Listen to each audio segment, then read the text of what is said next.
Merci.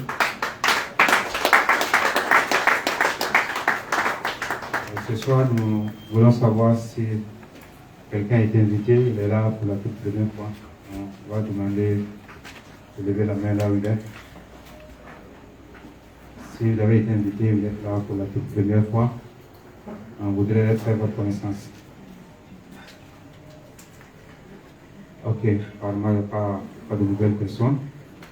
Donc, on va continuer. On va recevoir Pasteur Tamini pour les annonces.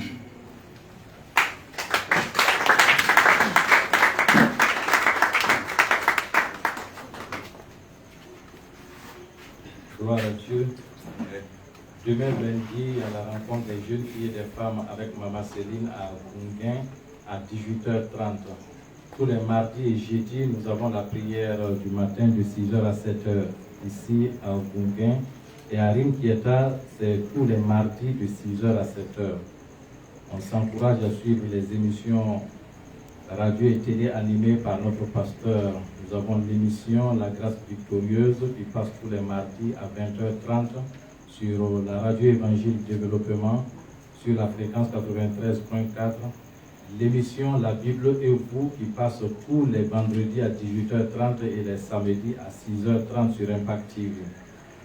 Tous les samedis de 9h à 11h, nous avons évangélisation à Gunguin et également évangélisation à Rimkieta. Tous les mercredis, on se retrouve ici pour un culte à 19h et les dimanches c'est à 10h à Rimkieta. Mais avant le culte, nous avons un enseignement de 9h30 à 9h55 et le soir à 19h comme aujourd'hui, on se retrouve ici pour un autre culte. Du vendredi 11 au dimanche 13 novembre, nous avons la conférence internationale pour la formation des ouvriers de Christ, SIFOC 2022 à Rimkieta. Les cours se poursuivent à l'Institut et tous les jeudis et vendredis, on se retrouve ici à 18h30 et les samedis, c'est à 17h30. 2 cours sont introduits à Rimkieta tous les mardis à 18h30. Que le Seigneur vous bénisse.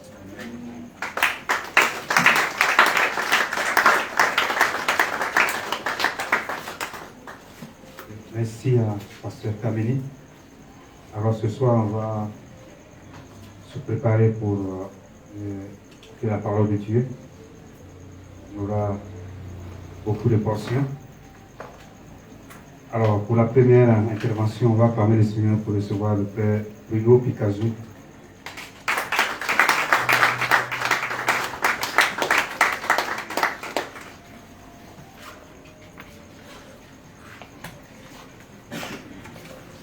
Bonsoir à chacun. Merci pour le pupitre. C'est toujours une grâce de se tenir au pupitre de Pasteur Bamoni. On va prier. Seigneur, nous te demandons de bénir ta parole. Parle à nos cœurs encore. Amen.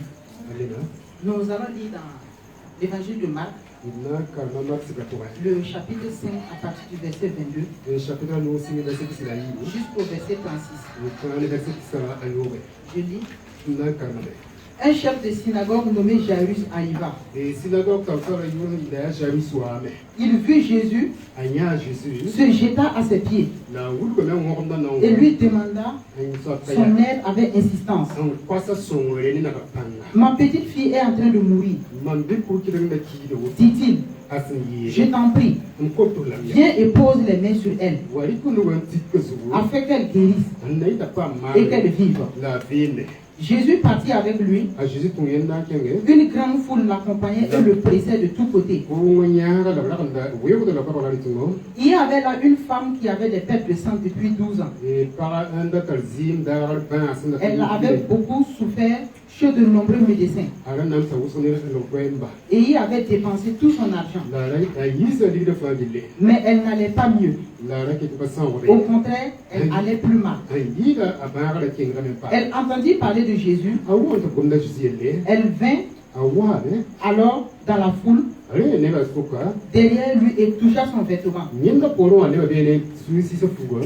Car elle se disait, si je touche au moins ses vêtements, je serai guérie. Sa perte de sang s'arrêta aussitôt. Et elle se sentit guérie de son mal. Au même moment, Jésus se rendit compte qu'une force sortit de lui. Il se tourna au milieu de la foule et demanda, qui a touché mes vêtements? Ses disciples lui répondirent, tu vois que la foule te presse de tous côtés et tu demandes encore qui m'a touché. Mais Jésus regardait autour de lui pour voir qui avait fait cela. La femme tremblait de peur parce qu'elle ne savait pas ce qui allait lui arriver. Elle vint alors se jeter à ses pieds et lui dit toute la vérité. Jésus lui dit, ma fille, ta foi t'a guérie. Va en paix et sois délivrée de ton mal. Tandis que Jésus parlait ainsi, des messagers vinrent de la maison du chef Jairus et dit, ta fille est morte. Pourquoi déranger le maître encore?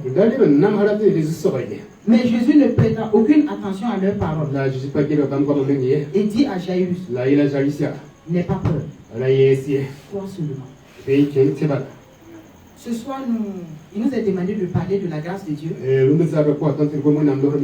Et comme sous-témoin, je dirais le temps de la grâce de Dieu. Ici, on voit l'histoire de Jairus. Il vient voir Jésus et insiste, il supplie Jésus, dit ma fille est malade. Viens et guéris-la. Et pendant que Jésus était en train d'aller, quand Jésus s'arrête pour régler le problème,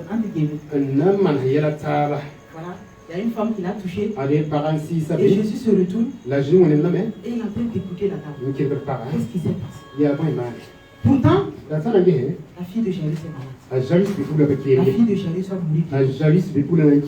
Et j'essaie d'imaginer comment Jairus se sentait en ce moment. Quand Jésus écoutait la dame, peut-être que Jairus va dire, mais Seigneur, elle est guérie. Laissons ça à nos, il y a eu confiance à gérer. Mais Jésus écoutait toujours la dame. Parfois, nous aussi, on se retrouve dans la position de Jairus. On amène des situations devant le Seigneur et on a l'impression que le Seigneur traîne. C'est comme si on va dire, Seigneur, le temps passe. Seigneur Jésus, s'il te plaît, fais vite. Sinon tout va se gâter. Mais retenez une chose. Même quand nous aurons l'impression que Jésus tarde, le Seigneur nous dit, ne crains pas. Dieu est toujours au courant de toi. Dieu n'avait pas oublié Jairus. Et la grâce de Dieu a toujours un temps. Quand on a l'impression que Dieu tarde, c'est que la gloire de Dieu va s'éclater très bientôt. J'essaie d'imaginer encore Jairus. La Bible dit qu'il est venu se jeter aux pieds du Seigneur. Et avec insistance. Ça veut dire que Jairus n'avait pas autre solution. Jairus dit, Seigneur, c'est à toi je me rends. Au secours, il y a urgence. Seigneur Jésus, viens, sinon tout va se gâter. Et Jésus, dans sa grâce, dans son amour, Jésus est en train d'écouter une dame.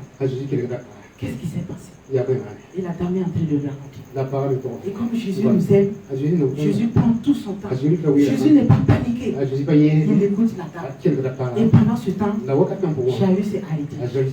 Jairus va se dire, Seigneur, et mon cas là, Dieu ne t'a pas oublié. Nous voyons un exemple en Jean 11. Les parents de Lazare envoient dire à Jésus, ton ami est malade. Viens le voir.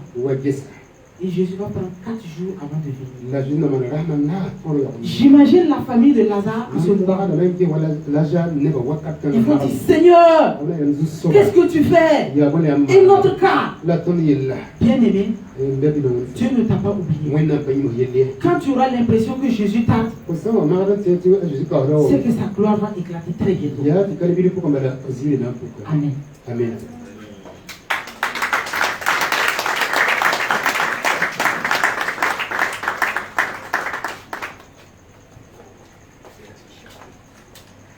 Ok, merci à Bruno. On va encore acclamer le Seigneur pour sa portion. Et nous continuons. Et cette fois, on va recevoir le frère Kabini, Dominique.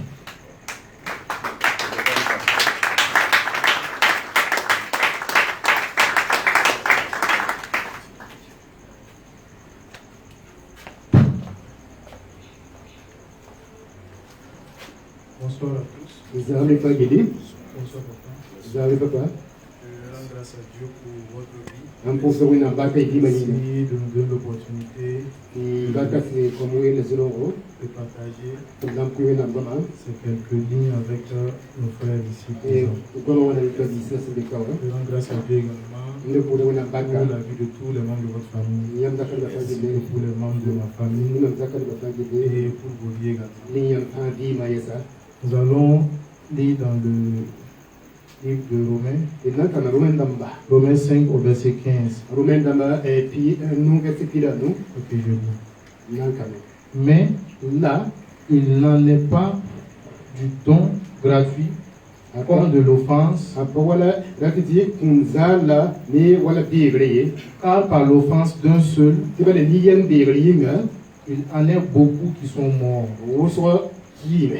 À plus forte raison, C'est yide. la grâce de Dieu Mwen nam lohulma. et le don de la grâce venant d'un seul homme, Ni lohulma kunsi ni yan neng. Jésus-Christ, Ya Jésus Christ. ont-ils été abandonnés Bamba. abondamment Abo wa avec gale. et répandus Gale. sur beaucoup. Nebo susuk. Éternel mon Dieu, nous vous disons merci. Nka seba mwen nam pour le barka. Je vous prie pour que toute parole qui sortira de ma bouche ce soir Ngom nam kot soit la inspirée par vous. Gombu fagi sinda yima nono yemme nga na ko kanga. Amina. Nous voyons que à cause du sacrifice d'une seule personne, On ne reti ni yan maminga. une multitude de personnes ont été sauvées. Nebo so pa ma fare. Ça, c'est une grâce. Nyonda ya lohul. Dans la définition de la grâce, Mwen nam lohul ma bible gore. nous avons vu que la grâce est une faveur imméritée Ni kama ki mwen nam lohul ma ya punto sa pasika et que cette faveur-là, La lohul kana kana elle est basée sur le caractère de celui qui donne Atita sabling son konta et non sur le caractère de celui qui La reçoit. pa sabling hande ya da wasi ko tula tiki. À cause du sacrifice d'une seule personne, Ni yan maminga. nous aujourd'hui nous avons accès pleinement à la grâce Fa de Dieu. gi le tue même pa ma ta mwen nam lohul ma gitsan pasika.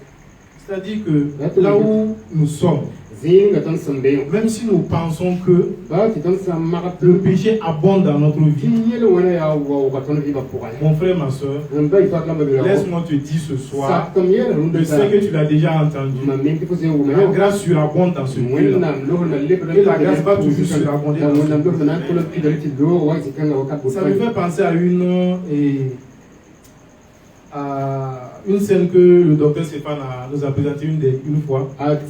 Aqui dentro não tinha, olha, porque se fala muito, mas como Il a pris un billet de 1000 francs. aí que olha como se Le vão, billet de 1000 francs était bien craquant. como se via, vão olhar onde como se Il a ia demandé qui veut le billet de 1000 francs. e a sua quando ele andar como se vão, Il y a eu des candidats, les gens voulaient le billet. ne vanda bem dar como se vão. Après, il a froissé le billet de 1000 francs. A wal le por lá mo mo Je como pense se. qu'il a jeté à terre et il a un peu sali. Ntira tal loba la tenga ndega na Il a encore posé la question, La qui liste veut le comme billet elle. de 1000 francs. Annan ke andar como se Il y avait toujours des candidats. ne vanda que tem bem dar. Pourquoi? Boi, Parce que nous n'avons pas regardé immédiatement Zimpo à la couleur ou bien au modèle du pied. Y'a de vent ou à hangia sabi. Mais nous avons plutôt regardé à la valeur du La pied. tonne de ça a ignoré un zim teka. Quand Christ sur la croix il nous regardait, Chris répétait souvent que ça va c'est avec ces gens de yeux qui nous Il y a regardaient, des cahiers pour avec ces yeux de grâce. C'est L'ordre pour dire que la saluté qui était sur moi dans ce temps-là, quand Christ lui me regarde, il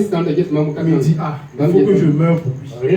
Il faut que je meure pour que celui-là il soit sauvé. C'est pas pour rien, c'est par amour. Et ça, c'est la profondeur de la grâce. La profondeur de la grâce est de telle que nous ne pouvons expliquer la chose. Mes frères et sœurs, nous avons vraiment fait le choix et le bon et le meilleur choix d'accepter Christ en nous et de nous laisser entrer dans cette grâce. Parce qu'une personne a accepté de payer le prix. Aujourd'hui, la grâce de Dieu te tend la main. Cette grâce de Dieu te dit, accepte-moi. Parce que moi je t'ai accepté tel que tu es. Moi je t'ai accepté malgré tes défauts, malgré tes imperfections. Tu as en moi. Ah, c'est ça la grâce de Dieu. Avant de terminer, je pense à la rose. Nous voyons la rose, quand le fleuriste nous vend la rose, nous voyons la rose, elle est là, la tige est là, et puis à l'extrémité, on voyait une belle fleur. Mais avant ça, vous savez, la rose, elle est pleine d'épines. Donc, c'est-à-dire que le fleuriste, il a pris le temps, il a pris le soin de tailler les épines. Et c'est sûr qu'en taillant ces épines-là, il s'est percé, il s'est blessé. C'est le prix qu'il a payé. Donc aujourd'hui, quand on prend la rose, on regarde, on dit, oh, la rose, elle est belle. On a envie de la donner à quelqu'un. C'est ainsi, mes frères et mes soeurs, je vous exhorte vraiment à accepter la grâce de Dieu. Soyez bénis.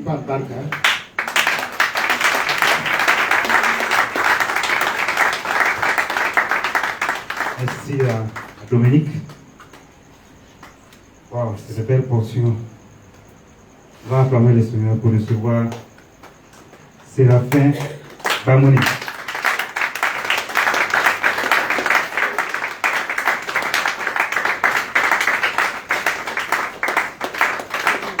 Aujourd'hui, la fatigue.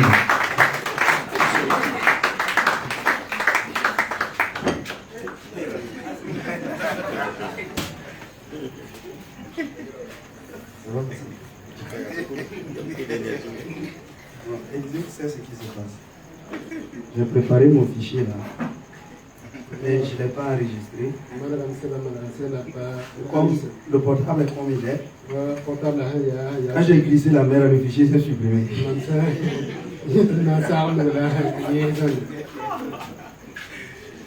Ah, et il me dit que je vais aller à un concert. Et de venir dire que je ne suis plus là, je pars à un concert. Bonsoir à tout et chacun. Pourquoi que je vais mélanger les choses. Bonsoir papa. Merci pour ce privilège qui nous est offert de partager un thème sur la grâce de Dieu. Moi, comme sous-thème, je vais intituler un face-à-face personnel avec la grâce de Dieu. Je vais vous demander, disons dans Jean 1, verset 16, verset 18. Il est dit, et nous avons tous reçu de sa plénitude, et grâce pour grâce, car la loi a été donnée par Moïse, la grâce et la vérité sont venues par Jésus-Christ.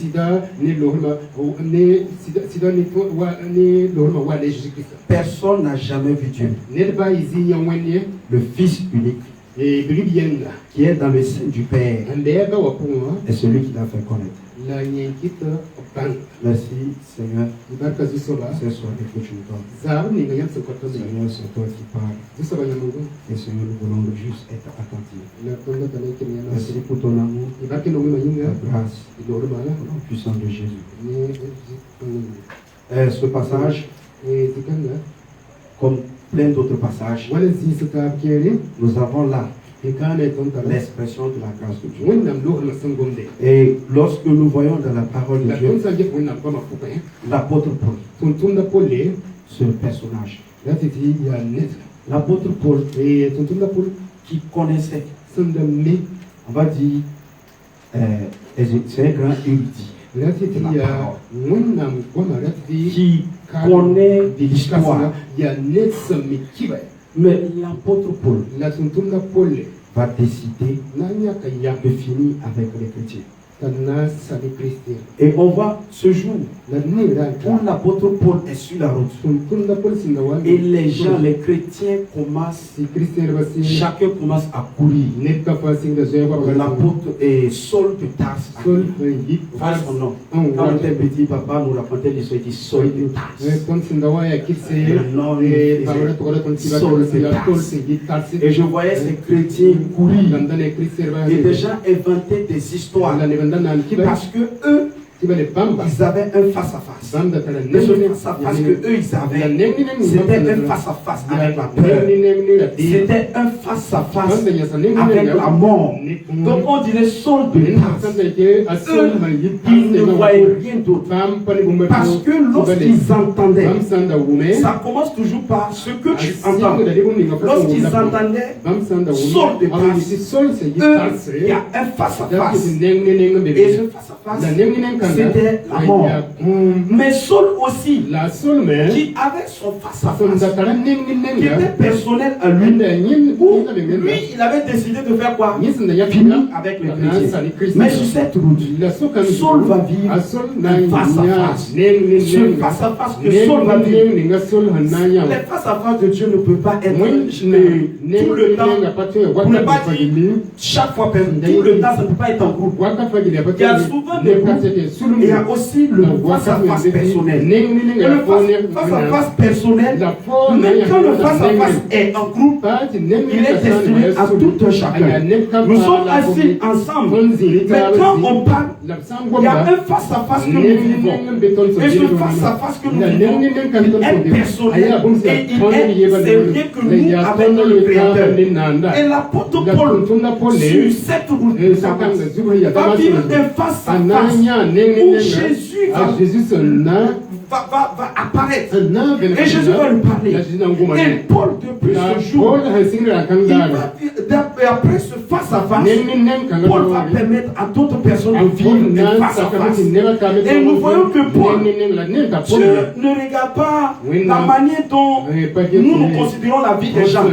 Les gens voyaient Paul comme l'assassin, mais Dieu va prendre cet assassin, il va avoir un face-à-face, et nous voyons que cet ancien brigand, Dieu va écrire la plus grande partie de la vie parce qu'il y a eu un face-à-face.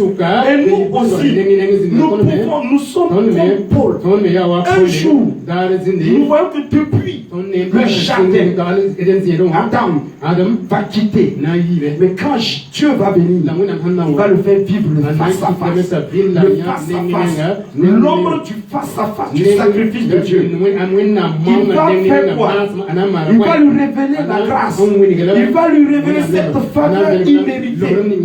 Le face-à-face. Nous ne pouvons pas dire que chaque jour que je me lève et je n'ai pas de peur. Je peux être là en fonction de ce que je traverse. C'est mon face-à-face. Mais nous, chrétiens, nous ne pouvons pas prendre les situations pour mettre face à nous. Nous devons avoir un face-à-face unique. Chaque jour que je me lève, mon face-à-face, c'est Jésus. Quand je me lève, je vais mes regards fixés à Jésus. Alors quand les situations vont venir, moi je ne vois pas les situations. J'ai un face-à-face avec Jésus qui me dit, cette situation-là, lève-toi, marche. Car c'est moi qui va te cacher la route pour toi. Mais souvent nous les chrétiens, nous nous lèvons, c'est pas que la grâce n'est pas disponible pour nous. C'est pas que cette faveur imméritée n'est pas pour nous. Seulement nous ne décidons pas de rappeler la parole que nous avons écoutée. Parce que la grâce de Dieu que nous vivons a un fondement, sa parole. A un fondement qui est sa parole. Et si nous ne nous basons pas sur la parole de Dieu, nous ne pouvons pas vivre continuellement le face-à-face avec Dieu. Jean pouvait dire, j'ai entendu, mais maintenant, je vois. Et nous aussi, c'est pas que nous pouvons, nous avons toujours entendu parler de Dieu. Et moi, quelque part, je voyais quelque chose dans la Bible. Nous, souvent, nous avons un face-à-face avec Dieu. Mais est-ce que vous savez que Dieu aussi a un face-à-face avec la grâce? Nous avons un face-à-face avec la grâce de Dieu, mais Dieu aussi, devant lui, il n'a pas autre chose. C'est un face-à-face avec la grâce de Dieu. Nous voyons le souverain sacrificateur. Alors que le diable est là pour l'accuser. Dieu va faire un face-à-face. Le face-à-face de Dieu ici, la grâce de Dieu. Jésus se tient pour nous. Il dit, Père, pour lui, j'ai fait. Alors Dieu ne peut pas regarder autre chose. Un face-à-face. Moi, je vois que dans la Bible, nous voyons que au mont Sinaï, lorsque le peuple de Dieu va faire un face-à-face avec la loi. Faut faire face-à-face avec les 10 commandements. Faut faire face-à-face avec Moïse qui descend du mont. Qu'est-ce qui va se passer? 3000 personnes vont périr. La loi vient. Un face-à-face avec la loi, avec la parole que Dieu a donnée. Et il y a la mort de 3000 personnes. Mais Dieu ne laisse rien. Nous voyons que dans cette chambre haute, la chambre haute où les gens étaient là, les disciples attendaient. Ils vont faire un face-à-face qui va bouleverser le monde, un face-à-face qui va instaurer l'ère de la grâce dans notre vie, un face-à-face qui va amener quoi? 3000 personnes qui seront sauvées. Et nous, je me demande souvent, nous nous réclamons de quoi? De qui? D'où? Recevons-nous du mont Sinaï, où nous nous réclamons du mont de Golgotha. Nous sommes du mont de Golgotha, où Jésus était là, et il y avait un face-à-face avec Dieu. Et lorsque Dieu a fait face au Fils, on dit, il y a eu des ténèbres qui sont venus à la surface de la terre. Mais pendant toutes ces heures, quand Dieu va faire face au Fils, le voile sera déchiré. Et nous, à cause de ce face-à-face, nous pouvons entrer désormais dans le lieu très saint. À cause de ce face-à-face, nous avons accès au trône de la grâce. Et ce face-à-face demeure. Dieu a fait ses promesses. Nous ne pouvons pas regarder autre chose. Nous avons un face-à-face. Le voleur, il y avait 2 voleurs à la croix. Un des voleurs, pendant qu'il était devant Jésus, il fait un face-à-face. Et le face-à-face avec Dieu, chers amis, c'est pas comme nous voyons. Nous voulons que quand nous, le matin, on se met à genoux, on prie. On veut montrer à Dieu comment lui doit opérer dans son face-à-face. Oh, pourtant, dans le face-à-face avec Dieu, c'est maintenant. Le voleur, il a dit, aujourd'hui, tu seras avec moi. Parce qu'il va vivre un face-à-face. Mais notre voleur, ce n'est pas qu'il n'était pas là. C'est pas qu'il ne voyait pas Jésus.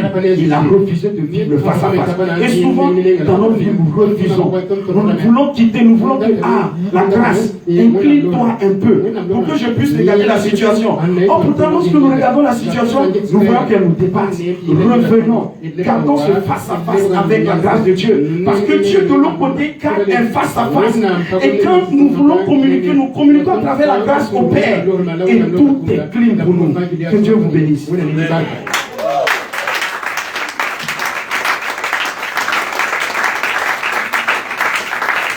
Merci à Josué. C'est une grande portion. Alors on va marquer une petite pause. On va acclamer le Seigneur pour recevoir le groupe Kainos pour un chant.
Oh, yeah.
Merci au groupe Kainos. On va poursuivre avec les interventions. Cette fois-ci, on va recevoir le frère Flavien. Accorde le Seigneur qui recevra le frère Flavien pour sa portion.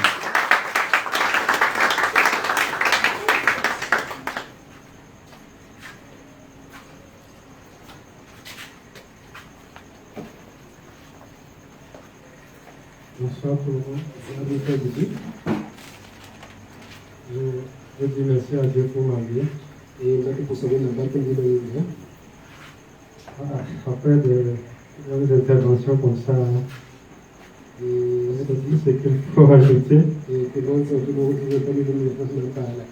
Je vais dire merci à papa pour ce qu'il me donne de partager.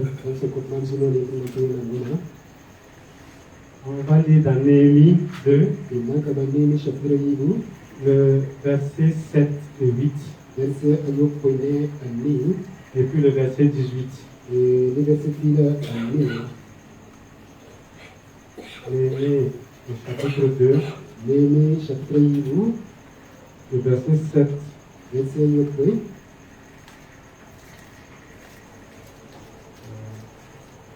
À 8.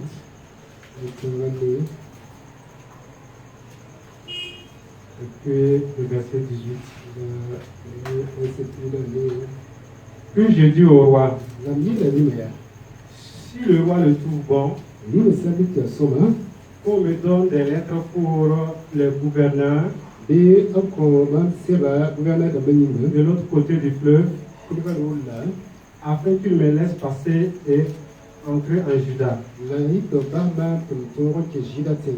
Le verset 8. Une lettre pour Asaph. Une lettre pour Asaph. Garde forestier du roi.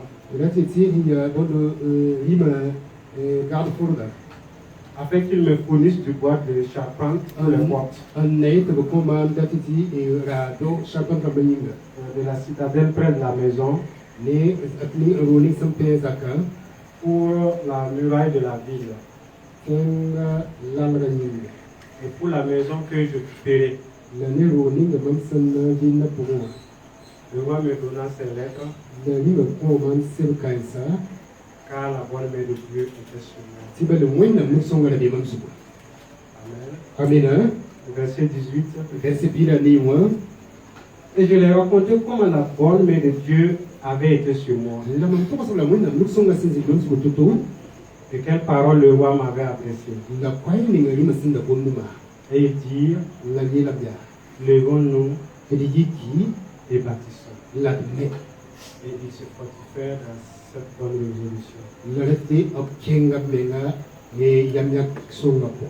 Amen. Amen. Alors ici, Néhémie était face à une situation difficile. Parce que les murailles de Jérusalem étaient en ruine. C'était vraiment une désolation. Mais avec le passage qu'on a lu, il a dit ceci, et c'est Néhémie qui le dit, dit que la bonne main de son Dieu était sur lui. Et le plus important, vous savez, ce n'était pas le fait que les murailles étaient en ruine, parce que c'était la désolation surtout. Mais pour Néhémie, pour ce qui concerne la situation là, c'est que la main de Dieu était sur lui. Et la main de Dieu sur lui, c'est la grâce de Dieu sur lui. Et nous aussi, on peut traverser des situations difficiles. Où, voilà, dans certains domaines de notre vie, c'est comme des ruines. Mais quand on va dans le verset 18, la décision du peuple, après que Néhémie ait dit que la bonne main de Dieu était sur lui, il a dit, ils ont dit, levons-nous et bâtissons. Pourquoi? Parce qu'ils ont vu que la grâce de Dieu était sur sa vie. Avec la grâce de Dieu, on peut construire. Avec la grâce de Dieu, on peut reconstruire. Et je vais considérer la vie d'un homme de Dieu dans la parole de Dieu. Et Josué a parlé de lui. On va lire dans 2 Corinthiens 12, verset 7 et 9.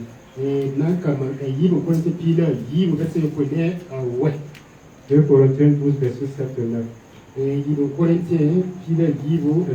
7 à 9. Et pour que je ne sois point enflé d'orgueil, à cause de l'excellence de ces révélations, il m'a été mis une écharpe dans la chair. Un ange de Satan pour me souffleter et m'empêcher de m'enorgueillir. 3 fois j'ai prié, le Seigneur de l'éloigner de moi. Et il m'a dit, ma grâce te suffit, car ma puissance s'accomplit dans la faiblesse. Je me glorifierai donc plus volontiers de mes faiblesses, afin que la puissance de Christ repose sur moi. Et comme Néhémie, Paul avait un objectif dans sa vie, un but à atteindre. Il avait du zèle pour l'évangile. Il voulait gagner beaucoup d'âmes à Christ. Il voulait aussi partager ce qu'il a reçu comme révélation. Mais il y avait une situation difficile. Et il va prier 3 fois pour que la situation change. Mais Dieu va lui proposer une solution. Une solution meilleure. Il va lui proposer sa grâce Jésus. Vous savez, ce qui est très important ici, c'est que Paul a saisi cela. Et nous aussi, on traverse des situations difficiles. Et des fois, ça nous empêche de faire beaucoup de choses. Mais pour ce qui nous concerne, nous qui sommes ici, nous avons la grâce de Dieu. Nous sommes exposés à la parole de la grâce de Dieu. Et ce qui est important, c'est que nous puissions saisir la grâce de Dieu. Parce qu'on peut voir dans la vie de l'apôtre Paul, on va lire 1 Corinthiens 15, 10 pour terminer. 1 Corinthiens 15, verset 10. Et dit par la grâce de Dieu, je suis ce que je suis. Et sa grâce envers moi n'a pas été vaine. Loin de là, je travaille plus que tous. Non pas moi toutefois, mais la grâce de Dieu qui est avec moi. Parce qu'il a accepté la grâce de Dieu à un moment donné de sa vie. Il peut donner ce témoignage. Et nous avons ce privilège d'être exposés à la grâce de Dieu. C'est une seule occasion de saisir la grâce de Dieu, de nous attacher à la grâce de Dieu. Et comme l'apôtre Paul, on va donner ce témoignage aussi. Parce que si vraiment on a la grâce de Dieu, c'est sûr qu'on va vivre des choses extraordinaires. Moi, je peux voir ça dans la vie de mon pasteur. Quand il est arrivé au Burkina, il a partagé la grâce de Dieu. Il a vécu la grâce de Dieu. Je sais qu'il peut témoigner comme Paul aussi. Paul, à la fin de sa vie, dans Acte 20, 32, après avoir vécu toutes ces expériences de la grâce de Dieu, il pouvait recommander aux chrétiens la parole de la grâce de Dieu. Et nous sommes privilégiés ici parce que nous avons la parole de la grâce de Dieu. Je vous bénis.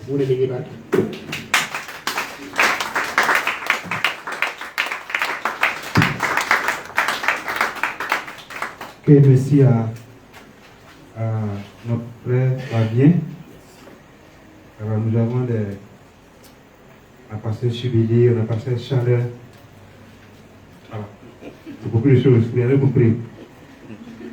On va continuer, on va acclamer le Seigneur pour recevoir Élisée.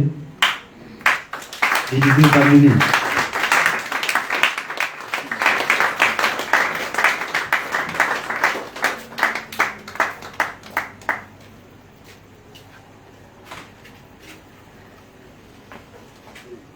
Bonsoir. Bonsoir, oui. J'ai oublié un jamais. En fait, je suis en train d'oublier cette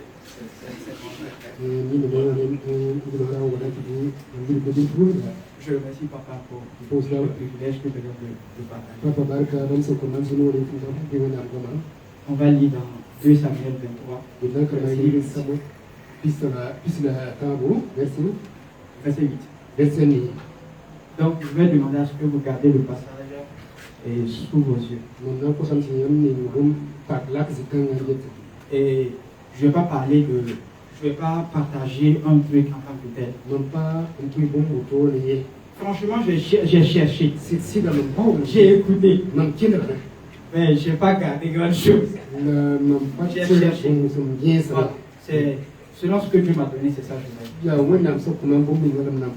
Et ce que je vais partager, en fait, je vais parler des vaillants hommes.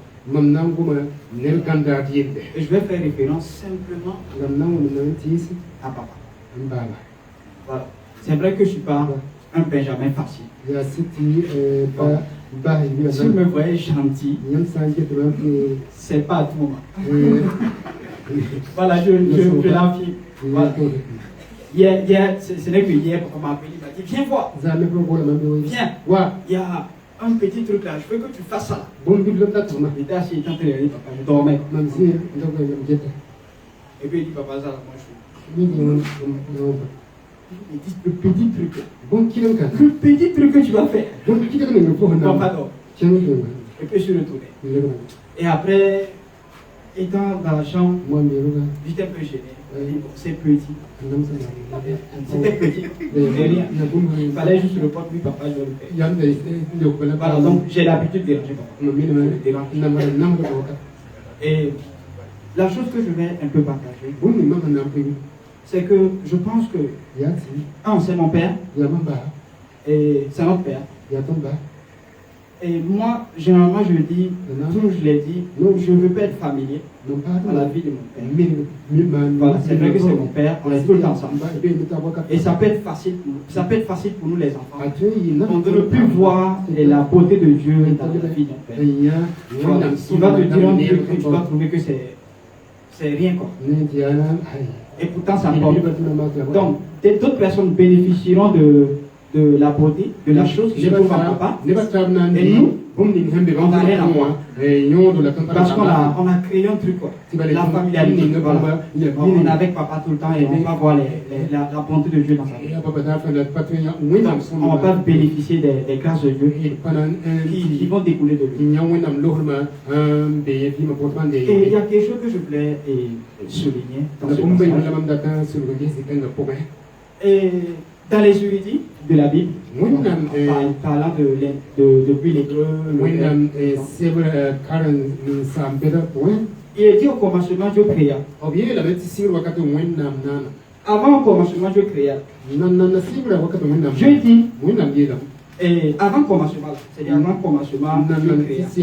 Père Échid, Para, il est dit dans les juridis, au commencement, Dieu donne la force dans sa sagesse. Dieu donne sa force dans sa sagesse. Il y a quelque chose que je vais dire. Dieu a besoin des hommes vaillants. Voilà. Dieu n'a pas besoin des faibles. Non. C'est vrai que on a entendu, je suis le faible. Et le Seigneur m'a dit, le faible. Je le voyais. le Seigneur va utiliser ce qui est le bonheur. Non. Je pense que Dieu s'est entouré des vaillants anges. On peut les citer. Lucifer était dedans. Il était fort. Il était puissant. Dieu lui a donné 9 attributs. Malgré ça, on l'a dépouillé. Malgré dépouillé, on dit on l'a dépouillé, on a tout enlevé. Il est resté puissant. Il nous dérange aujourd'hui. On peut citer encore, il y a Gabriel. On peut citer, on peut continuer à citer. Dieu s'est entouré des hommes vaillants. La chose que je veux évoquer est que nous, si on peut être des hommes vaillants, on peut être des papas. Je pense que si Dieu s'est fait entourer des hommes vaillants, des anges vaillants, c'est que nous, hommes sur la terre, on peut être vaillants autour de notre papa, de notre pasteur. Et ici, dans ce passage, il est parlé de David. Et quelque chose de très intéressant. Dieu était tellement content de mentionner 37 hommes vaillants autour de David. 37 hommes vaillants. Dieu se plaît à les mentionner. On ne devait pas les mentionner. Ils ont tué, ils ont assassiné celui-là, ils sont allés puiser de l'eau, ils sont passés dans le camp des Philistins. Bon, ça n'a pas. Normalement, ça n'a aucun sens. Mais c'est faux, en réalité, c'est un sens. Donc Dieu les mentionne expressément. Parce que Dieu a besoin des hommes vaillants. Moi, je parle de vaillants. Je parle de vaillants autour du pasteur. Je ne parle pas de vaillants seul. Autour du pasteur. C'est toujours autour de quelqu'un. Autour d'une personne. Autour d'un leader. Voilà, c'est ça. C'est là-bas que je fais mon vaillant. Donc, le premier, il tue les ennemis de David. Il est rentré dans la vision de David. Il tue 800 seul. Lui seul. Il a tué 800 soldats. Le deuxième combattait seul. Il a combattu seul aux yeux du peuple. C'est ce que la Bible dit. Il était là, il combattait. Et le peuple était là. Les gens le regardaient. Donc je crois que si je suis vaillant, mon pasteur, et qu'une autre personne ne fait pas comme moi, je reste vaillant. C'est ça qui est là ici. Le troisième, lui il a combattu pour la nourriture. Pour le peuple. Il était là, il est rentré au milieu. Il a combattu. Lui seul. Pour la nourriture. Pour que les autres puissent manger. Malgré que le peuple le regardait. Il combattait pour David. Si on a bien regardé là. Ils n'ont pas combattu pour Dieu. Ils ont combattu pour leur leader. C'est pour leur leader. Ils ont fait ça pour David. Et si vous lisez dans le passé, il dit que David s'est assis, il a dit, j'ai vu un homme très content. Il dit, je veux boire de l'eau. L'eau qui se trouve de l'autre côté, dans le camp des soldats. Je veux boire de l'eau. Ils ont dit, non, David, on va aller chercher l'eau. Ils sont allés chercher l'eau. Ils ont ramené l'eau. Il a fait de vaillants hommes. De vaillants hommes. On fait de vaillants hommes. Il y a un pasteur, du nom de pasteur Moïse Ndié, peut-être les gens connaissent. Les gens ont dit des choses. Une femme a dit des choses. Elle a parlé. Et à la fin, ce pasteur dit ceci. C'est ce qui a attiré mon attention. J'ai aimé ça. Il dit, pourquoi vous détruisez vos héros? Pourquoi tu vas détruire ton héros? Il dit, si on va nous compter au Congo ici, on n'est pas nombreux. Peut-être si on doit compter les vrais pasteurs, on n'est pas plus de 5. Pourquoi tuer le vrai héros? Pourquoi? Même si on a vu, on peut protéger le vrai héros. On peut être avec. Nous sommes des vaillants. Le vaillant voit, c'est pas grave. David avait ses défauts. David faisait des choses qu'il n'avait pas comme ça. Il a tué Uri. Uri, c'est un des hommes vaillants. Il a tué. Mais les hommes sont restés avec lui. C'est leur homme. Ils sont avec lui. Malgré tout, ils sont restés avec lui. Jusqu'à la mort. Merci.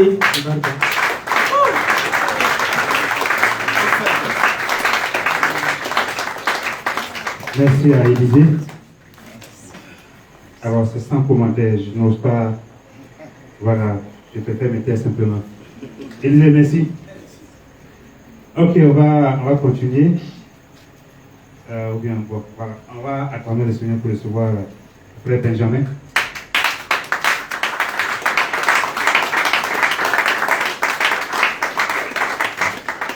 Donc, Benjamin se suit alors. Mais je disais, moi, c'est Benjamin facile. Parce que devant les bananes, donc je peux dire que je suis facile. On peut m'appeler ce soir. Certainement, il a dit que je suis bon. Bonsoir, papa. Merci pour cette occasion, ce privilège que vous nous faites de vous présenter ici.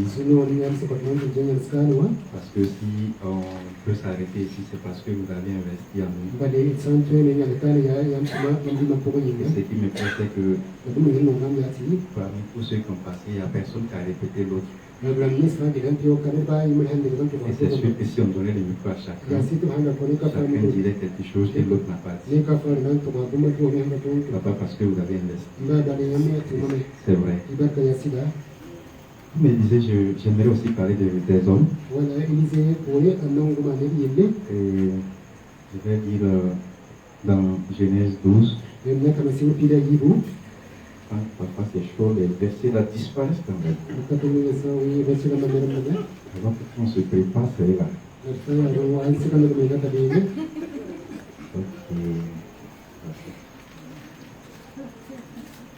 Genèse 12, verset 1. L'Éternel dit à Abraham, va prendre de ton pays, de ta patrie, de la maison de ton père, dans la maison dans le pays que je te montrerai. Je ferai de toi une grande nation, et je te bénirai, je rendrai ton nom grand, et tu seras une source de bénédiction. Le deuxième passage, c'est Jonas 1, verset 1 à 3.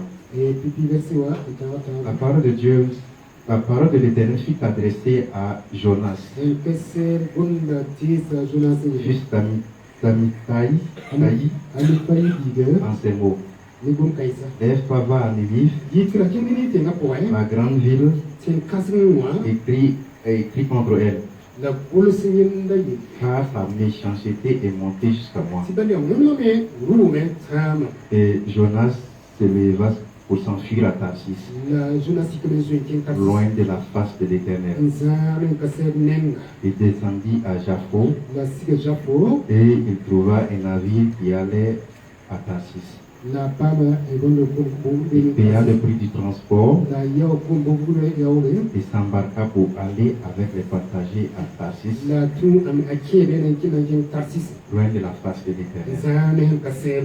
Nous savons que de tout temps, Dieu a toujours été un Dieu de grâce, et Dieu ne change pas. Nous le voyons dans Hébreux 13, verset 8. Chaque grand homme dans la Bible ne l'a été sans la grâce de Dieu. Alors nous voyons qu'avec Abraham, au milieu d'un peuple idolâtre, a été saisi par cette grâce. Et cette grâce l'a amené hors de sa patrie, loin de ses parents biologiques, loin de ses affaires personnelles, loin de ses dieux personnels qu'il connaissait très bien. Et en un mot, on peut dire qu'il a été amené loin de son confort naturel. C'est pour dire que la grâce de Dieu va toujours nous saisir au milieu de nos expériences personnelles, de nos qualifications et bien d'autres choses, pour nous amener à un sommet plus élevé, pour que nous puissions le connaître un peu plus. Car dans notre confort naturel, on ne peut jamais expérimenter la grâce de Dieu. Un autre, c'est cet homme Jonas. à qui il est demandé d'aller prêcher l'évangile. Cet homme se permet de prendre du sang son frère et on voyait qu'il ne faisait que descendre. La ville était basse, il est descendu à la ville, et il a pris un bateau et finalement il a été jeté dans la mer. Et dans la mer, il a été encore amené au fond de la mer. Mais nous voyons qu'au fond de cette mer, il y a la grâce de Dieu qui était déjà préparée pour l'attendre. Et cette grâce l'a ramené à la rive pour qu'il puisse servir Dieu. Donc, je veux dire que, quels que soient les degrés de notre chute, peu importe la profondeur de la vallée dans laquelle on se trouve, la grâce de Dieu viendra toujours nous chercher pour nous rendre utiles et nous amener encore un peu plus loin, parce que Dieu n'a jamais fini avec. Il a toujours affaire avec la mèche qui brûle. Il utilise toujours le roseau cassé, comme on le voit dans Isaïe 43, verset 3, 42 du moins. Et pour revenir un peu pour dire que le titre de mon partage, c'est que je suis la preuve que la grâce est puissante. Parce que nous que la grâce, personne d'entre nous ne serait ici. Nous étions tous destinés à l'enfer, mais la puissance de la grâce nous a retirés de cet endroit, a changé notre destination. Et aujourd'hui, nous sommes les vrais adorateurs de Dieu. Nous ne sommes pas de ceux qui ne connaissent pas la fin. Parce que nous sommes faits pour le ciel. Notre destination a été changée parce que la grâce est puissante. Nous ne sommes pas ailleurs, nous sommes ici. C'est la preuve que la grâce est puissante. Et je voudrais inviter chacun à toujours se rappeler là où il sera et savoir qu'il est la preuve tangible de la grâce de Dieu. Que Dieu vous bénisse.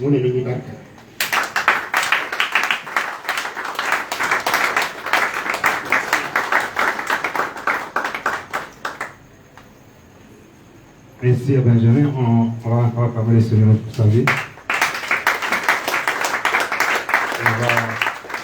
On va encore marquer une pause. On acclame le Seigneur pour recevoir le groupe Caïmos pour un chant. Avant de continuer.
Merci au groupe Kainos.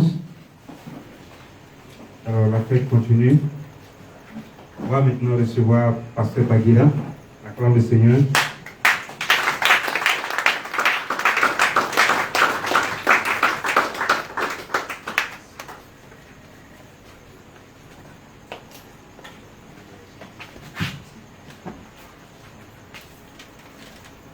Bonsoir à chacun et bonsoir papa. Je suis très reconnaissant au Seigneur pour la vie de mon père qui me nourrit spirituellement et il a aussi des soins naturels aussi qu'il m'apporte. Et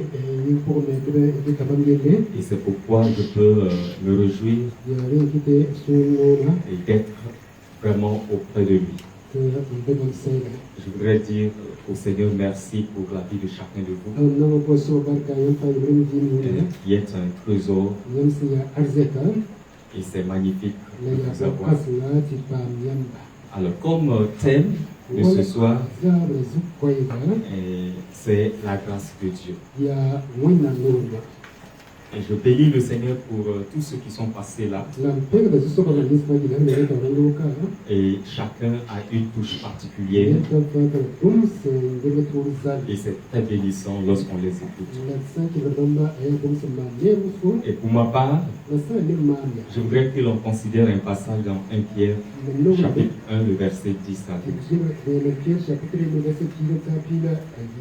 1 Pierre, chapitre 1, le verset 10 à 12. Nous lisons.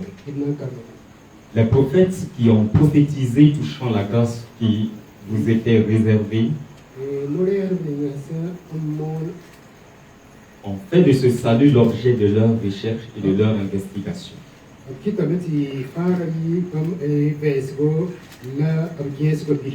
Voulant sonder l'époque et les circonstances marquées par l'Esprit de Christ,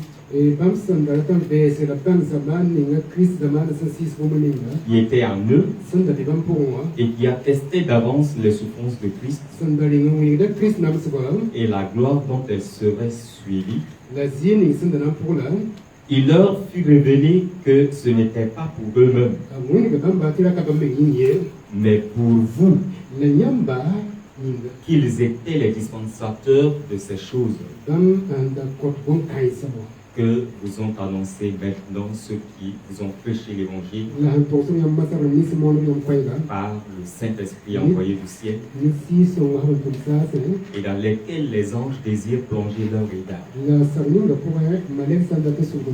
Père, merci de bénir ta parole et bénir notre écoute au nom de Jésus. Et lorsque nous lisons ce passage,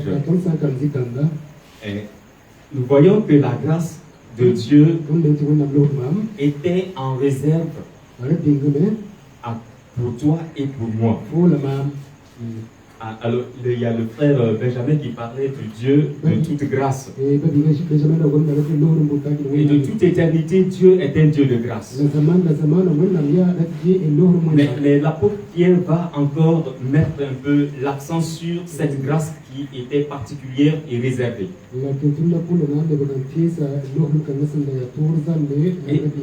Et il parle de cette grâce qui a été réservé à vous et à toi et à moi. Et cette grâce, elle a été personnifiée en la personne de Jésus-Christ quand il marchait au milieu du peuple à Jérusalem et dans les autres villes. Nous voyons que cette grâce personnifiée aujourd'hui continue d'être visible au milieu de nous. Et c'est pourquoi on peut la voir de façon visible et tangible. Et quand nous considérons le rassemblement dans lequel nous sommes, nous pouvons voir la grâce de Dieu. Et quand on pense un peu à la vie de notre pasteur, nous pouvons voir la grâce de Dieu. Et quand on pense à la parole que nous recevons ici, nous ne voyons que la grâce de Dieu. Et parce que quand on regarde, personne de nous ne méritait d'être auprès de lui. Vous savez pourquoi? Dieu, dans Jérémie 3, le verset 15, il dit, je vous donnerai des bergers selon mon cœur. Je vous donnerai des bergers selon mon cœur. Et notre pasteur est un don de Dieu. Et ce qui est un don ne peut être mérité. Et c'est pourquoi nous avons besoin vraiment d'être attentifs et considérer les investissements qu'il nous donne. Et chaque fois que l'on se retrouve, nous ne manquons jamais d'entendre la voix de Christ. Et nous ne manquons jamais de voir la grâce de Dieu visible et tangible. En considérant 1 Pierre chapitre 2, le verset 9 et 10. Oui, 1 Pierre 2, toujours le même chapitre, voilà, le verset. En fait, je me suis trompé, c'est 1 Pierre chapitre 1 d'abord, le verset 10. Je vais lire, mais on va le lire. C'est 1 Pierre chapitre 2, verset 9 et 10. J'étais déjà à la page. Nous lisons. Vous, au contraire, vous êtes une race élue, un sacerdoce royal, une nation sainte, un peuple acquis, afin que vous annonciez les vertus de celui qui vous a appelé des ténèbres à son admirable lumière.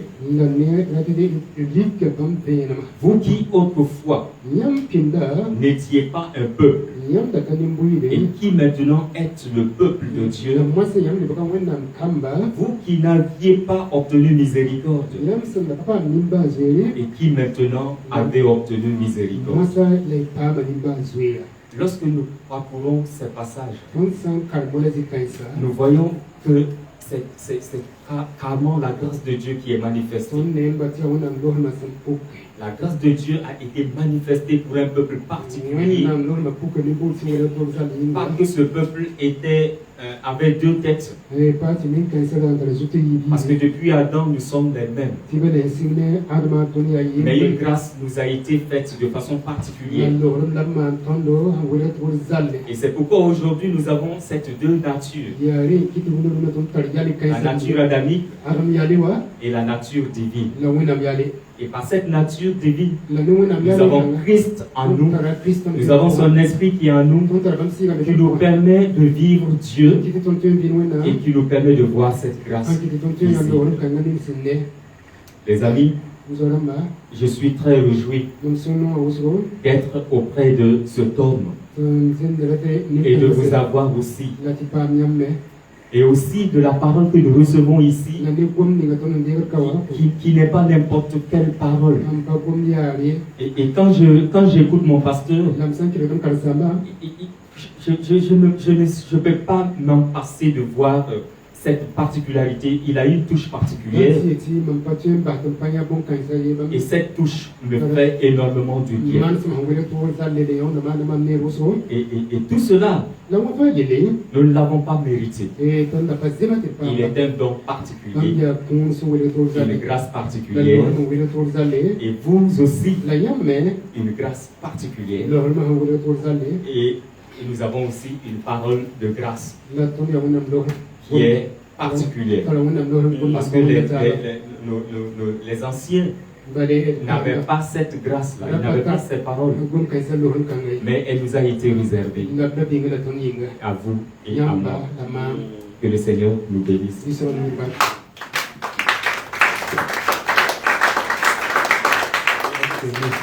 Merci à Pasteur Badila. Et on va acclamer le Seigneur pour recevoir Pasteur Tamini.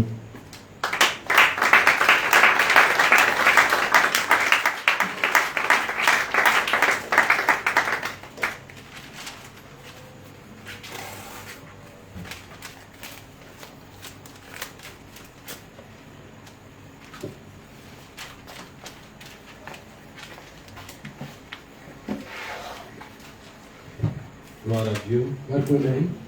Nous bénissons le Seigneur pour ses bienfaits. Je suis reconnaissant à Dieu pour la vie de mon pasteur ici présent. Pasteur, merci pour l'investissement dans ma vie. Merci à chacun pour sa présence.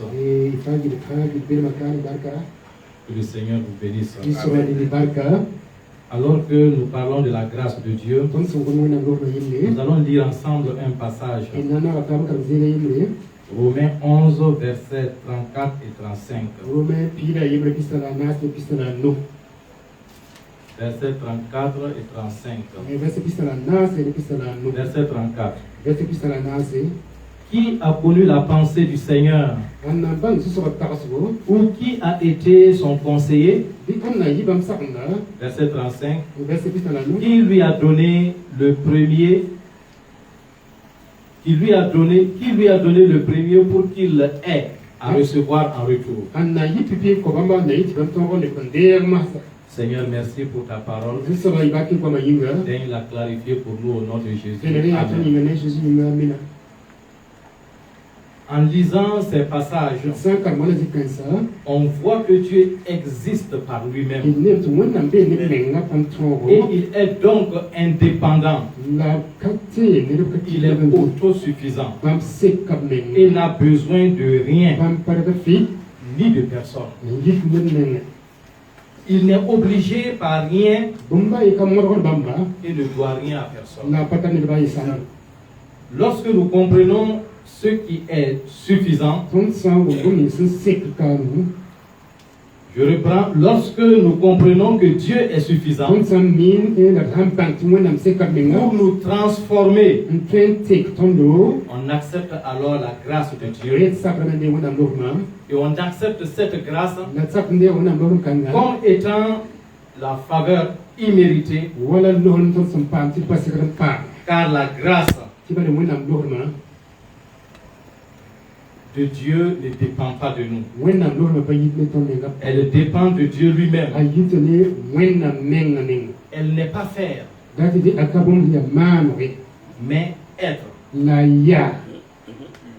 La grâce de Dieu n'est pas faire, mais être. Être en premier, c'est ce que nous devons retenir. C'est pour cela que nous voulons parler de la grâce en Dieu avant de parler de la grâce de Dieu. Parlant de la grâce en Dieu, nous disons que la grâce est ce que Dieu est avant d'être ce qu'il fait. Voici ce que Dieu fait. Dieu donne la grâce parce qu'il est lui-même grâce. Le fondement de la grâce est qui Dieu est dans sa nature.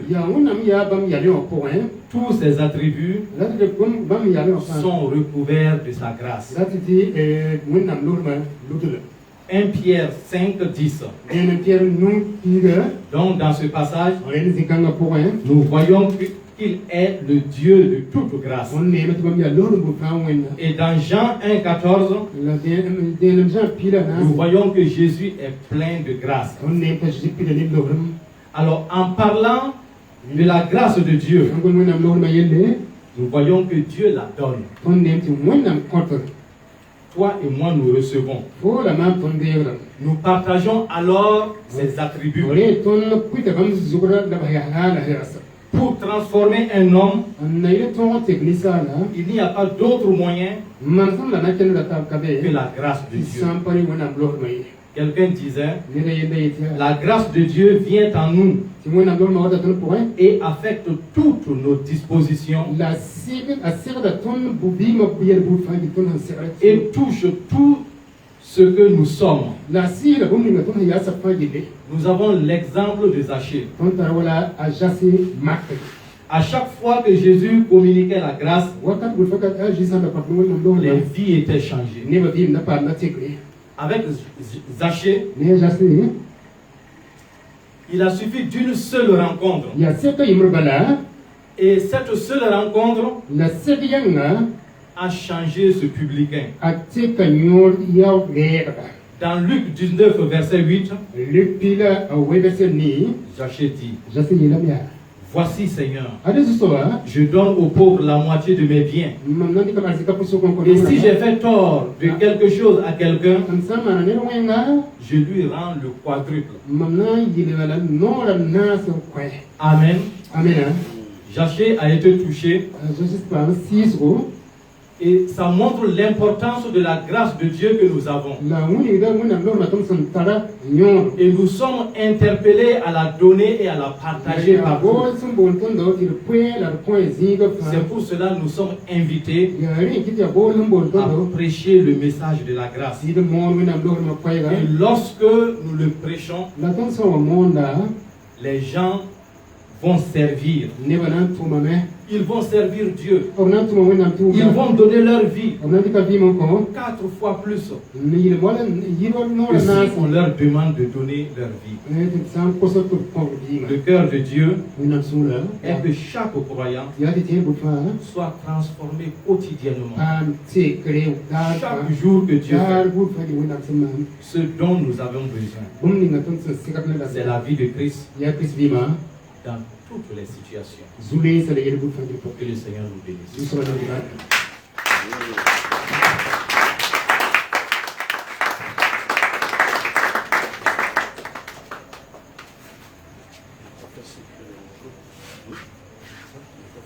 Okay. On va dire merci à Dieu pour ce qu'on a reçu. Il y avait eu 8 portions, des grandes portions. On peut acclamer le Seigneur pour ça. Alors, les quelques minutes qui restent, on va donner un micro à quelques personnes. Ils vont nous faire des commentaires sur l'importance de la vie du corps. L'importance de la vie du corps.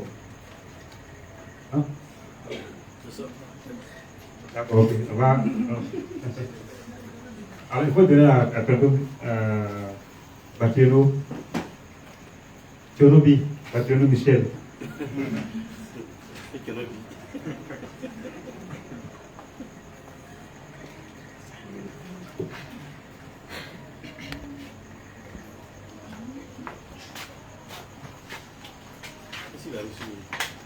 Ça va?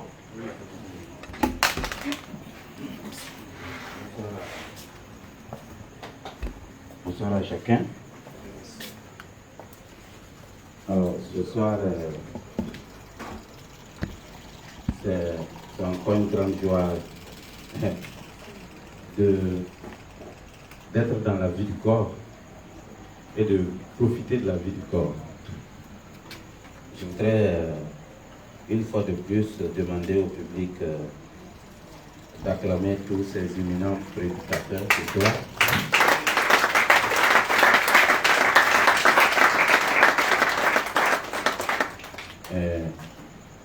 Je crois que la relève est là. Je voudrais dire merci à Dieu pour la vie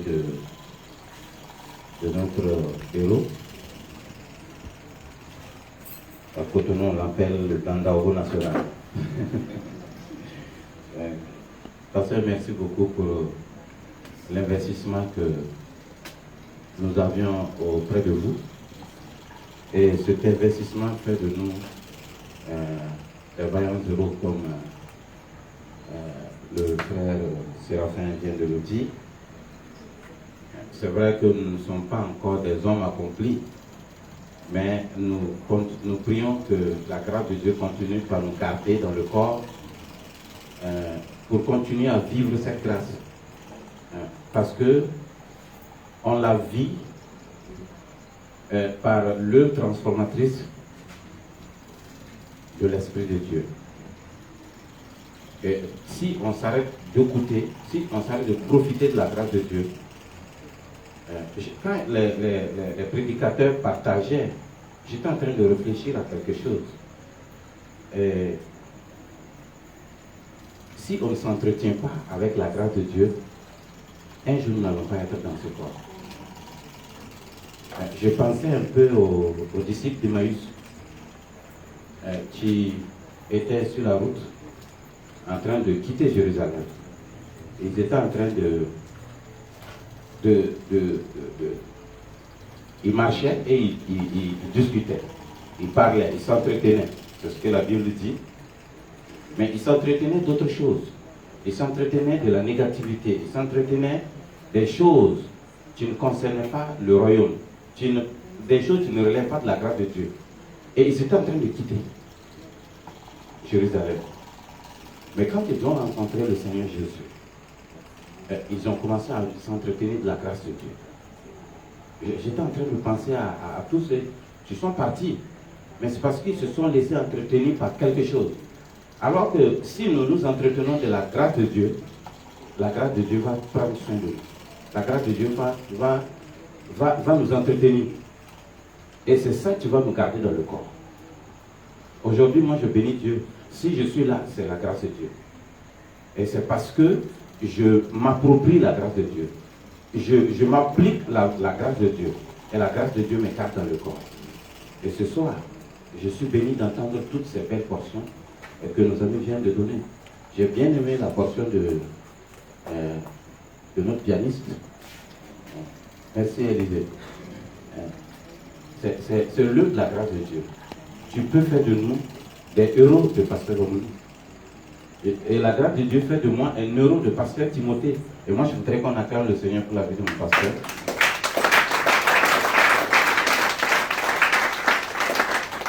Son cœur est dans la grâce.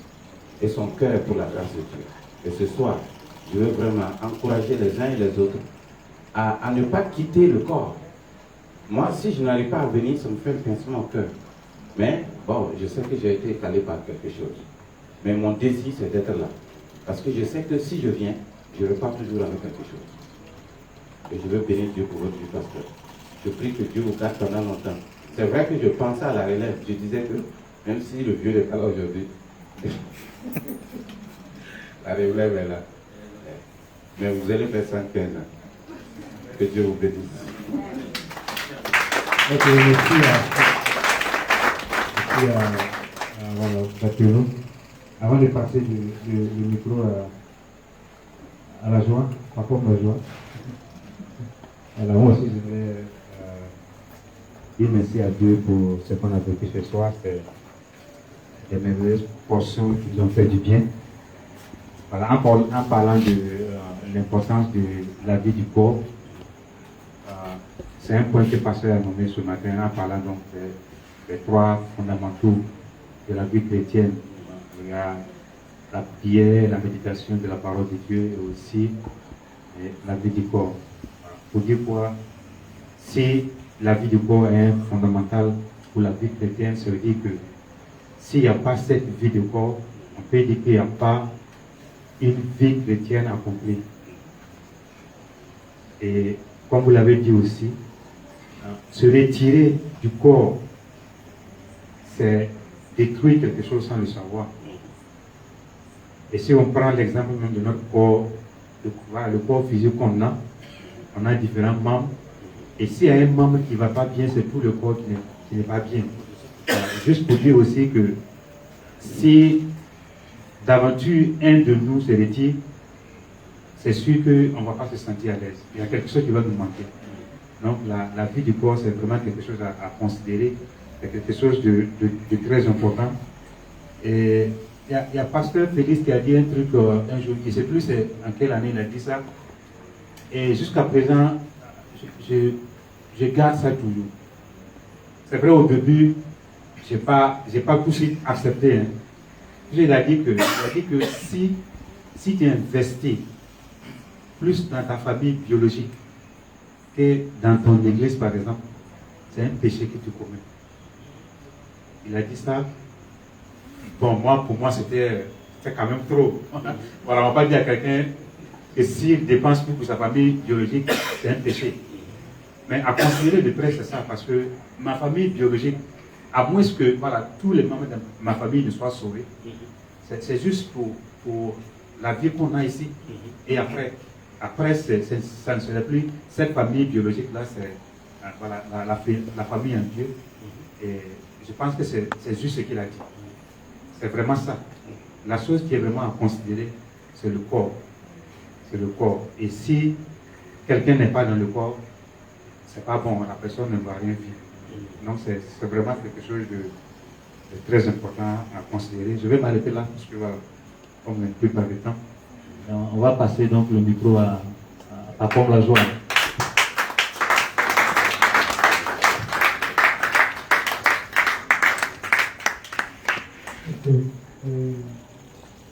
Bonsoir à tous. Bonsoir Yava.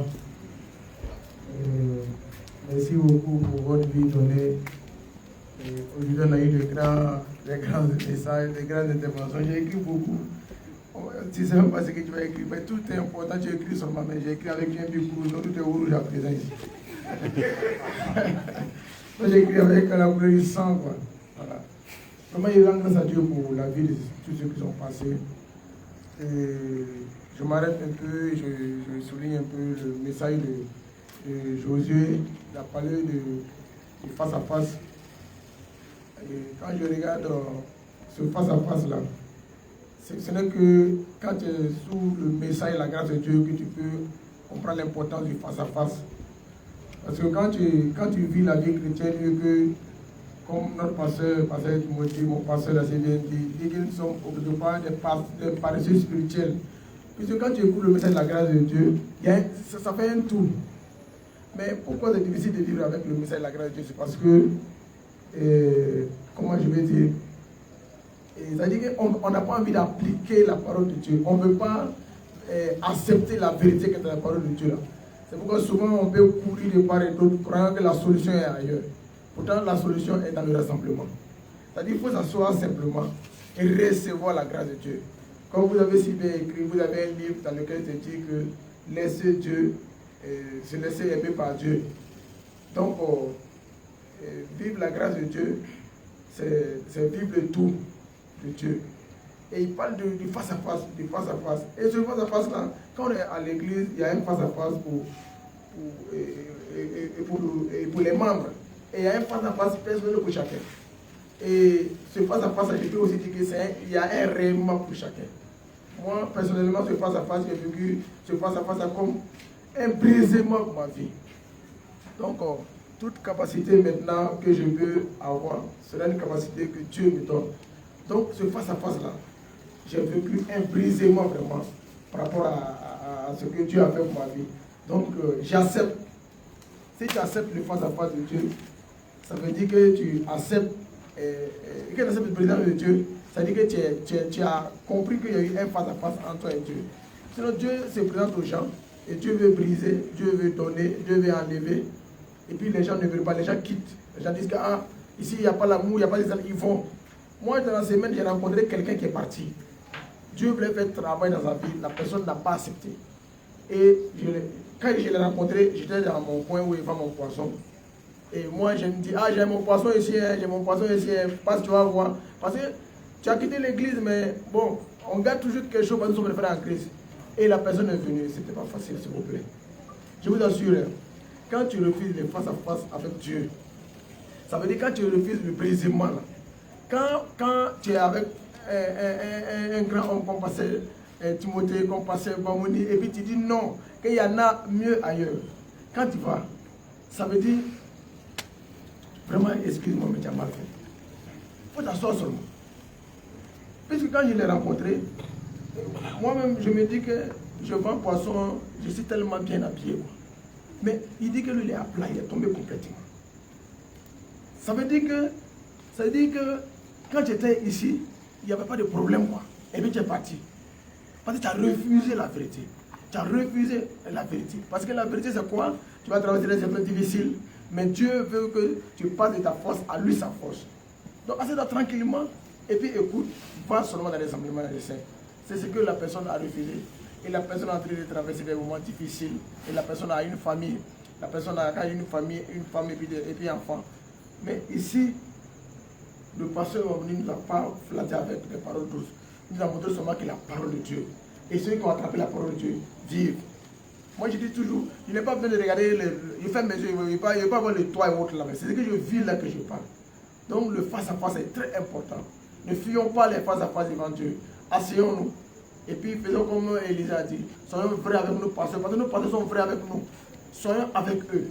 Quand ça ne va pas, ils vont nous tirer les oreilles, mais ce n'est pas pour arracher, c'est pour serrer ça un peu. Et puis on est ensemble.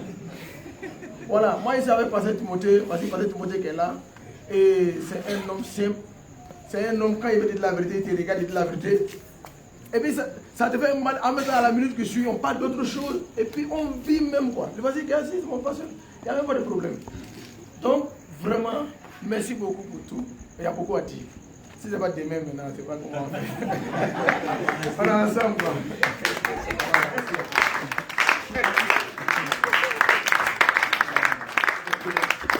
On va donner le micro à Pasteur Timothée.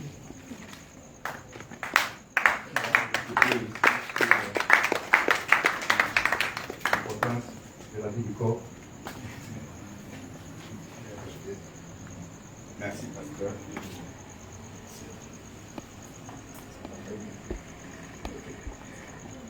Merci à tous ceux qui sont passés ce soir. Moi, j'étais complètement ébloui. J'étais ébloui par l'éclat de la gloire de Dieu qui était répandu de leurs lèvres en les écoutant. J'avais envie que la liste se prolonge. Merci, pasteur. Est-ce qu'on peut acclamer le Seigneur pour la vie de mon pasteur?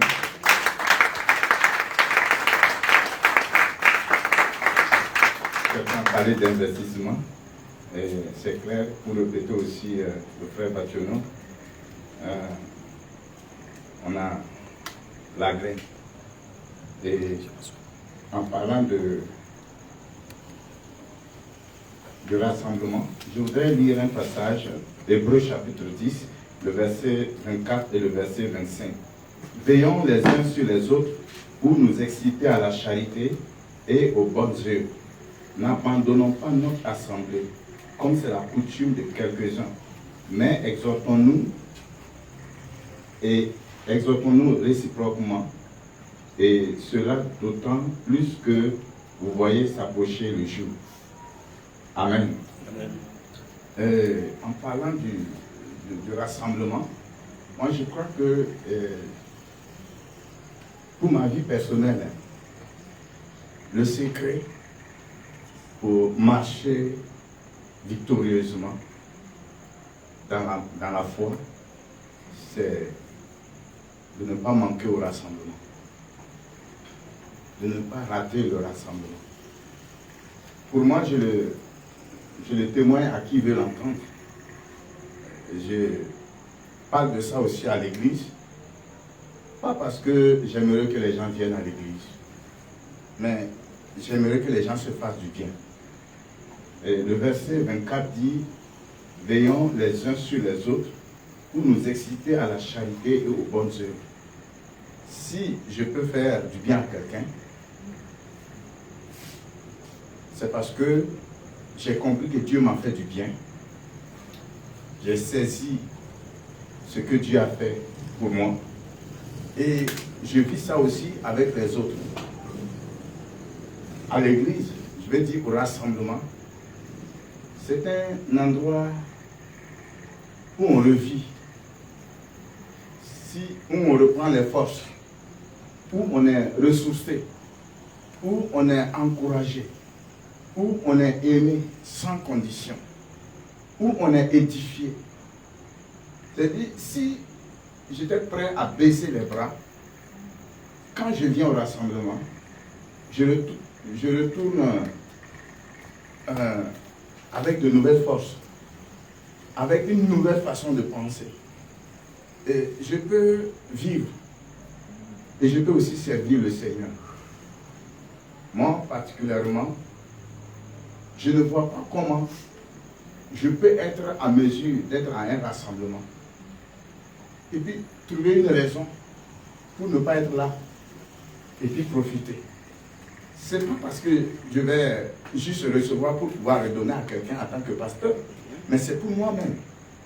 Je crois que les rassemblements, c'est... le rassemblement, pour moi, c'est un réparateur de brèches. Dehors, comme je l'avais dit à l'église, La vie chrétienne se vit en dehors de l'église. Mais la vie se trouve dans l'église. C'est-à-dire on puise dans le rassemblement pour vivre en dehors du rassemblement. Tant qu'on va s'éloigner du rassemblement, on va manquer de provisions. Honnêtement, coronavirus, moi j'ai considéré que c'est une véritable attaque contre la vie du corps. Moi, ce n'est pas une maladie, c'est carrément, c'est-à-dire enlever l'essence même de la vie chrétienne. Parce que s'il n'y a pas de vie du corps, s'il n'y a pas de rassemblement, mais, bon, je ne sais pas comment, mais j'apprécie les médias. On peut être à la maison, on peut être devant son téléviseur, et puis suivre un culte. Je ne suis pas contre ça. Mais je crois qu'il y a quelque chose de très grand et de très mystérieux qui est lié à notre vie, qui nous manque. Si on se retrouve devant le téléviseur pour suivre le culte, même on envoie les dîmes et les offrandes, on fait tout. Mais il y a quelque chose qu'on ne vit pas. C'est comme si on est déconnecté d'une source. Alors que dans le psaume 1, il est dit que le juste est comparé à un arbre planté près d'un courant d'eau. Alors, donc il y a un rafraîchissement qu'il reçoit. Et cela, moi, je pense que c'est la vie du corps qui me donne ça. Et rater un culte, c'est une séduction. Quelle que soit la raison. C'est une séduction. C'est comme une flèche de l'ennemi qui m'atteint. Que ce soit pour une ou mauvaise raison, c'est une flèche de l'ennemi. Je ne veux pas me retenir. Même quelquefois, je suis très fatigué dans mon corps. Je suis quelqu'un qui ne parle pas trop de mes problèmes personnels, ça ne m'intéresse pas. Tant que je peux être sur le pied, je suis là où est le corps. Je suis là où... C'est ma vie. C'est-à-dire, pour moi, je ne comprends plus rien. Je ne le fais pas, même si aujourd'hui, le Seigneur se présentait à moi et me disait qu'il enlève le pastorat. Je me plairais toujours à être dans le corps. Parce que ce n'est pas ce que je fais, c'est ce que je vis. Et je crois que aussi, en écoutant les différentes portions, la grâce de Dieu, c'est vivre en réalité. C'est vivre la vie chrétienne. Et cela se trouve dans le rassemblement, dans la vie du corps. Et rater, vraiment, c'est grave. J'aimerais encourager chacun à considérer cela, que le cœur de Dieu, c'est qu'on soit ensemble. Qu'on soit ensemble. J'ai reçu une sœur à la maison aujourd'hui, ce soir, et elle me disait que quand elle est à la maison, et quand elle est au travail, elle n'a pas la paix. Je lui ai dit que c'est un début, c'est un esprit de suicide qui commence dans ta vie comme ça. Parce que tu ne peux pas avoir la paix avec les autres services, c'est-à-dire que tu vas t'éloigner. Si tu ne peux pas avoir la paix à la maison, tu vas t'éloigner. À ce moment, c'est-à-dire que tu vois tout le monde mal et tu vas te retrouver seul. Et quand on se retrouve seul, l'ennemi vraiment trouve un champ fertile pour semer. Et la mort est à côté. Vraiment que Dieu vous bénisse. Je vais m'arrêter là, juste vous encourager à reconsidérer la valeur du rassemblement. Que Dieu vous bénisse. Merci à Pasteur Timothée.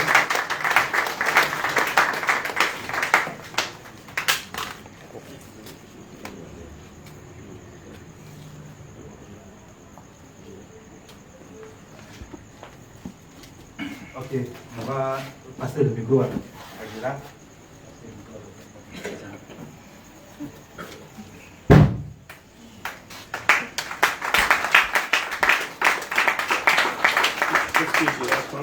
La vie du corps, parce qu'il a été dans les églises, il n'a pas vu la manière comment on fait là. Maintenant, depuis qu'il est là, comment il voit ça? Alors que ce matin, il n'était pas à mon pays. Alléluia. Voilà. Juste pour dire que je suis dans la joie de me retrouver ce soir ici. Voilà. Et ce matin, il n'était pas là. Et après, j'ai compris, hein. Non, il n'y a pas de problème. Après, j'ai reçu le coup de fil de mon frère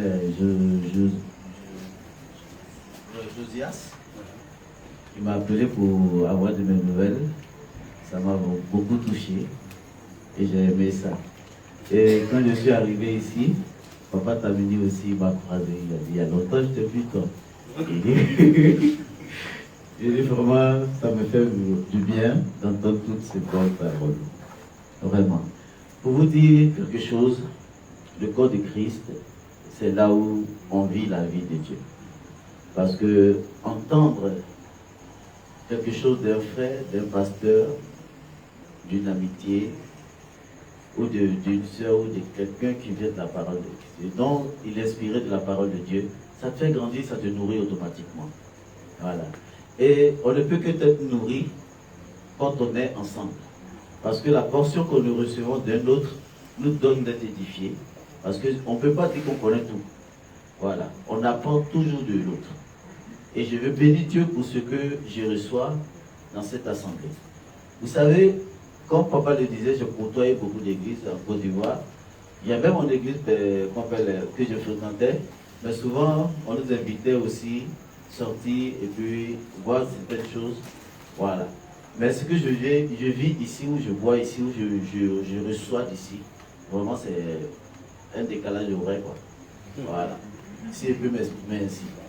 Pour dire que c'est vraiment bon de vivre la vie de Dieu. Oui, je peux quitter en Côte d'Ivoire, venir ici. Mais avant de venir, il y a eu tellement de choses qui se sont passées en un petit peu de temps. Mais un homme est venu à un programme. Il est venu spécialement pour un programme. Qui suis-je pour qu'il puisse me croiser? Alors qu'il y a plusieurs personnes qui venaient de croiser, ou bien qu'il est venu croiser, qu'il est venu partager la parole de Dieu. Mais il a pris son temps. Et il s'est donné du temps pour moi. Ça m'a beaucoup touché. Et jusqu'à présent, je peux voir une dimension d'une grandeur de Dieu au travers de cet homme. Parce que ce qu'il dit amène à rassembler, amène à te faire vivre la vie de Dieu. Je ne dis pas que je suis parfait, mais il y a des choses que papa dit non. Automatiquement, je me ressaisis. Et ça me canalise automatiquement. Parce que vous voyez, je suis rentré pas trop longtemps dans le foyer. C'est pas facile. Tout n'est jamais rose. Mais avec un homme de Dieu assis, profond, mais tu ne peux que vivre quelque chose d'extraordinaire. Je vous assure, papa est un pilier sur lequel on doit s'appuyer. Comme pasteur Timothée venait de le dire, il dit, c'est, comment il disait, là, planter près d'un courant d'eau, c'est là qu'on doit y être pour recevoir la fraîcheur. Dieu a investi en ce temps. Ce que je viens de voir ici, avec toute la jeunesse qui se présente ici, et qui peut présenter la parole de Dieu sans tituber, c'est qu'ils ont appris quelque chose quelque part. Et aujourd'hui, je suis dans la joie parce que je sais que je ne suis pas ailleurs. C'est là où Dieu me veut que je suis. Je vous assure. Si un jour Dieu permet que je ne sois plus ici, que je sois ailleurs, je sais que papa sera fier. Parce que ce que j'ai en train de puiser, je vais le donner aux autres. Et j'ai béni Dieu pour la vie de papa. Élisée, merci. Parce que sa portion aussi m'a beaucoup aidé. J'ai compris que se donner pour un homme de Dieu, c'est demain, c'est ton demain que tu as été préparé. Et c'est un peu ça. Servir Dieu, c'est de se servir aussi. C'est de préparer aussi son avenir. Et servir un homme de Dieu, c'est de planter quelque chose auprès de toi, demain pour que demain soit heureux. Que Dieu bénisse papa, et que Dieu bénisse toute la famille que j'ai ici. Vous êtes une famille formidable. Voilà.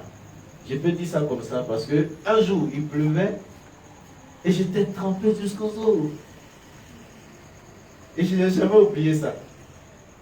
Un homme de Dieu a enlevé son vêtement, alors que lui aussi pouvait avoir froid. Mais n'a pas tenu compte de lui. Il m'a donné son vêtement. Aujourd'hui, je peux dire merci à Dieu. Parce que je suis dans une famille où on ne repousse personne. Où on ne juge personne. On ne regarde pas les mauvaises pensées des autres. Non. Mais justement, on vient pour apprendre. Et on apprend. Nous sommes à l'école. Et là, on ne quitte pas. Restons-y. Dieu a quelque chose pour nous. C'est là la nourriture. C'est ça la vraie nourriture. Ce n'est pas de parler et de parler et de parler. Non. C'est de vivre Dieu. Comment? Si c'était Dieu, dites-moi. Mettons-moi à la place de Dieu. Qu'est-ce qu'il allait dire? Qu'est-ce qu'il allait faire? Et je vois ça retomber. C'est Tom. C'est mon papa. Merci. Merci à Gérard. Ok, on va s'arrêter. On va acclamer le Seigneur pour voilà, toutes ces portions, ces commentaires.